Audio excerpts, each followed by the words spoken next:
இங்க வந்து ஒரு விஷயத்தை சொல்லி ரிலேட் பண்ண விரும்புறேன். எப்படின்னு பாத்தீங்க அப்படின்னா CCTNS போர்ட்டல் இதுதான் மெயின் விஷயம் இந்த இடத்துல. என்னன்னா crime and criminal tracking network and system. இது வந்து தேசிய தகவல் மையத்தால CIN ஏற்படுத்தப்பட்ட ஒரு வெப்சைட், ஒரு போர்ட்டல்னு சொல்லலாம். ஒண்ணு. ரெண்டாவது, இவ்வளோ நாளா நம்ம ஸ்டேட் மேல ப்ரெஷர் இருந்தது இந்த விஷயம். இப்ப சென்ட்ரல் பக்கம் திரும்பி இருக்கு.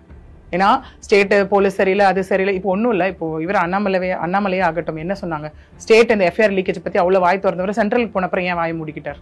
எல்லாருமே கேட்குற ஒரு கேள்வி இல்லையா இந்த இடத்துல. இது ஏன் சென்ட்ரல் பக்கம் திரும்பி இருக்கு நம்ம அப்படின்னு இந்த இடத்துல பார்த்தோம் அப்படின்னு பார்த்தீங்கன்னா, இதை உருவாக்குனது வந்து சென்ட்ரல். ஆக்சுவலி என்ன ரீசன்னால அப்படின்னு பார்த்தோம்னா, தமிழ்நாடு மட்டும் இல்லை, இந்தியா ஃபுல்லாக இருக்க எல்லா போலீஸ் ஸ்டேஷனும் அண்டர் ஒன் ஹப் கீழே கொண்டு வந்துடுறாங்க. கொண்டு வந்துட்டு எங்கேருந்து வேணா FIR பார்த்துக்கலாம் அப்படிங்கிற ஒரு விஷயம். அதுல வந்து வியூ FIR தான் முதல் விஷயம். அதுல யார் வேணா பார்க்க முடியும், நீங்களும் பார்க்க முடியும், நானும் பார்க்க முடியும், காமன் பப்ளிக்கும் பார்க்க முடியும்.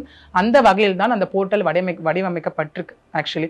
சரி, இதுல டெக்னிக்கல் கிளிட்ஜ் லீக்கேஜ் வந்து ரொம்ப சர்வசாதாரணமா அப்படின்னு கேட்டா இதுலயும் ஒரு கேள்வி எழுது. அவங்க என்ன சொல்லியிருக்காங்கன்னா, மைக்ரேஷன் ப்ராசஸ்ல தான் இது லீக்கேஜ் நடந்திருக்குன்னு இருக்காங்க. அதாவது IPCல இருந்து BNSக்கு மாற்றப்படும் போது அப்படின்னு இருக்காங்க. அப்படியே இருந்தாலும் இது மாற்றப்பட்டு வருடங்கள் ஆச்சு. இந்த வருடத்துல ஏன் இது FIR லீக் ஆகணும்?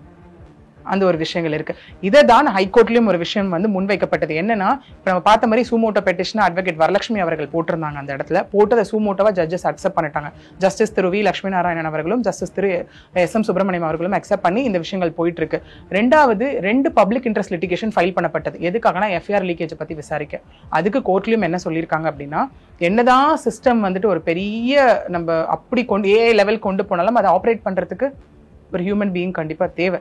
ஸோ அந்த FIR லீக் பண்ணது யாரா இருந்தாலும் செக்ஷன் 72 BNS ஆக்ட் கீழே கண்டிப்பா பனிஷ்மெண்ட், அதாவது revealing the identity of victim அந்த செக்ஷன் கீழே நடவடிக்கை எடுக்கப்படும். 2 வருஷம் வரைக்கும் ஜெயில் அப்படிங்கிறது ஒரு பக்கம். இன்னொன்று IT ஆக்ட்லயும் நமக்கு 2 ப்ரொவிஷன் இருக்கு.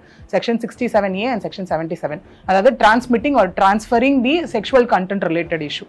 அதுக்கு பனிஷ்மெண்ட் ரொம்ப பெருசு. முதல் தடவை பண்ணா 5 வருஷம் 10 லட்சம் ஃபைன், 2 3 4 பண்ணா 7 வருஷம் 10 லட்சம் ஃபைன். ஓகே, ஸோ இப்போ எல்லாருக்கும் ஒரு கேள்வி வரும். சரிங்க, யார் அந்த 14 பேருன்னு நம்ம நிறைய பார்த்துருப்போம். ஏன்னா டவுன்லோட் பண்ணது அவங்க தான். 14 பேர் அதை பார்த்துட்டாங்க அப்படின்னு சொல்லி இப்போ அந்த 14 11 ஆக்கப்பட்டு 11 8 கொண்டு வரப்பட்டிருக்கு. ஏன்னா 14 பேர் FIR வியூ பண்ணவங்க, 11 பேர் டவுன்லோட் பண்ணவங்க, அந்த 8 பேர் வந்து அது வந்து புழக்கத்தில் விட்டதா சஸ்பெக்ட் பண்ணப்பட்டவங்க. ஸோ இப்போ என்னங்க அப்போ போலீஸை விட்டுருவாங்களா, இவங்க மேலே மட்டும் ஆக்ஷன் எடுக்கப்படுமான்னு கேட்டால் கண்டிப்பாக கிடையாது. ஒரு வேலை அந்த FIR லீக்கேஜுக்கு ஏதாவது காவல்துறையினர் ஒரு காரணமா இருந்து அவங்க மேலேயும் ஆக்ஷன் எடுக்கப்படும், இவங்க மேலேயும் ஆக்ஷன் எடுக்கப்படும் இந்த இடத்துல. இப்போ ஞானசேகரனோட குற்ற பின்னணி என்ன? அவர் வந்து ஹேபிச்சுவல் அஃபெண்டர் அப்படின்னு சொல்றாங்க.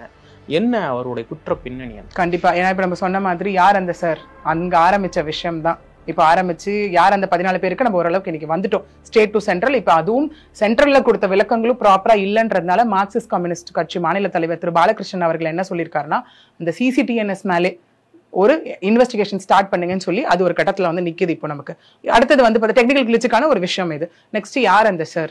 ஏன்னா திரும்ப நமக்கு ரீகன்ஃபார்ம், அதுவும் போலீஸ் தரப்புல இருந்து என்ன சொல்லப்பட்டது அப்படின்னா, அது மேபி அந்த பொண்ணை பயம்புறுத்துறதுக்காக கூட சொல்லியிருக்கலாம். ஏன்னா போன் ஏரோப்ளைன் மோட்ல இருந்தது அப்படின்ற ஒரு விஷயம். அங்கேயும் நமக்கு கேள்விகள் வந்தது.